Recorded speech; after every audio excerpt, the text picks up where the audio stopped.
اسی طرح یہ شخص یسوع مسیح کو اپنی کمی بتا رہا ہے کہ میں 38 برس سے یہاں پر موجود ہوں، پر میرے پاس کوئی نہیں ہے جو مجھے اس پانی میں اتار دے۔ جب فرشتہ اس پانی میں اترتا ہے تو جب میں پہلے اترنے کی کوشش کرتا ہوں، دوسرا مجھ سے پہلے اتر پڑتا ہے، اپنی کمی بتا رہا ہے۔ شاگرد آپس میں بحث کرنے لگے اور کہتے ہیں کہ استاد لوگوں کو جانے دے تاکہ اپنے لیے کھانا مول لے لیں، اندھیرا ہو گیا ہے اور یہاں پر کھانے کے لیے بھی کچھ نہیں ہے، قریبی گاؤں میں جانے دے تاکہ اپنے لیے کیا لے لیں جی؟ اپنی جو پرابلم ہے وہ شیئر کر رہے ہیں یسوع مسیح کے ساتھ۔ تو یسوع مسیح نے ان کی پرابلم کو حل کیا اور وہاں پر معجزہ وجود میں آیا، وہاں پر خداوند نے معجزہ دکھایا اور ان کی کمی کو دور کیا۔ میں آپ کو یہ بتانے کی کوشش کر رہا ہوں کہ اپنی کمی کو اس شخص سے ہم نے سیکھنا ہے، یا کسی بندے کے ساتھ، کسی شخص کے ساتھ اپنی کمیوں کو شیئر نہیں کر رہے، بلکہ خداوند یسوع مسیح کے ساتھ اپنی کمیوں کو شیئر کر رہے ہیں۔ اور بائبل اس بات کی شہادت دے رہی ہے، بائبل اس بات کی گواہ ہے کہ جو شخص اپنی کمیوں کو خداوند کے ساتھ شیئر کرتا ہے، خداوند اس کی زندگی کو بدل دیتا ہے، اس کی زندگی کے اندر معجزہ ہوتا ہے جو نہ کانوں نے پہلے سنا ہوتا ہے، نہ آنکھوں نے دیکھا ہوتا ہے، وہ کام وجود میں آتا ہے اور خداوند ان کی حالت کو، ان کے حالات کو بدل دیتا ہے۔ ہاللیلویہ، ہاللیلویہ۔ اسی طرح یہاں پر ہوا کہ یہ 38 برس کا جو شخص ہے یہ یسوع مسیح کے ساتھ اپنی کمی کو جو ہے وہ شیئر کر رہا ہے۔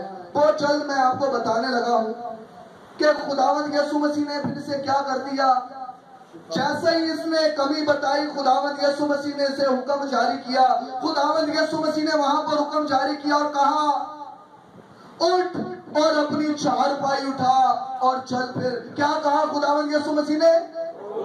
کہا اٹھ اور اپنی چارپائی اٹھا اور چل پھر۔ اور اسی گھڑی یہ شخص اٹھا، اس نے اپنی چارپائی اٹھائی اور چلنے پھرنے لگ گیا۔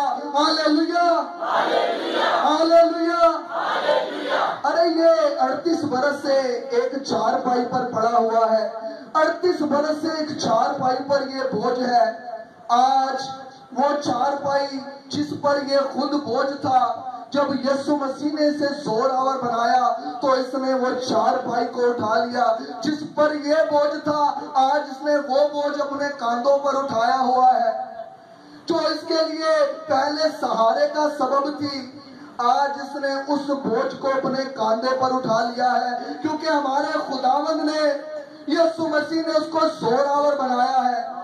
وہ 38 برس سے اس چارپائی پر لیٹا ہوا ہے، اس چارپائی کو اس نے اپنا سہارا بنایا ہوا ہے۔ اب اس نے وہ چارپائی اٹھائی ہوئی ہے، اس نے وہ بوجھ اٹھا لیا ہے، اور لوگ دیکھ کر حیران ہوتے ہیں اور اسے کہہ رہے ہیں اس بوجھ کو اٹھانا تجھے روا نہیں۔ وہ حیران ہے کہ یہ 38 برس سے جس پر پہلے خود بوجھ تھا، اب اس نے وہ بوجھ اٹھایا ہوا ہے۔ جب خداوند زندگی کو بدلتا ہے تو وہ لوگ جو آپ کے ساتھ ہوتے ہیں وہ حیران ہو جاتے ہیں کہ یہ تو ممکن ہی نہیں تھا، ارے یہ تو خود بوجھ تھا، آج بوجھ اٹھانے والا کیسے بن گیا ہے۔ خداوند نے اس کی زندگی کے اندر معجزہ کر دیا، خداوند نے اسے بوجھ اٹھانے والا بنا دیا، خداوند نے اسے طاقتور بنا دیا، خداوند نے اسے پاور دی اور وہ بوجھ اٹھانے والا بن گیا۔ خداوند نے آپ کو بھی اسی طرح گناہ سے چھڑا لیا ہے، بیماری سے چھڑا لیا ہے، کمزوری سے چھڑا لیا ہے، لعنت سے چھڑا لیا ہے، اور اس نے آپ کی کمزوریوں کو دور کر کے اپنی شفا، اپنی طاقت، اپنا اختیار آپ کو دیا ہے تاکہ آپ بھی دوسروں کے لیے ایک گواہی ہو کہ ہمیں خداوند یسوع مسیح نے زور آور بنایا ہے۔ ہاللیلویہ۔ اور جس کو خداوند یسوع مسیح زور آور بناتا ہے، جس کی کمی کو خداوند یسوع مسیح پورا کرتا ہے، لوگ مجبور ہو جاتے ہیں کہ اس کی تعریف میں کچھ کہہ اٹھیں۔ جب خداوند یسوع مسیح نے پہلا معجزہ دکھایا، جب خداوند نے ان کی کمی کو دور کیا، تو وہاں کا جو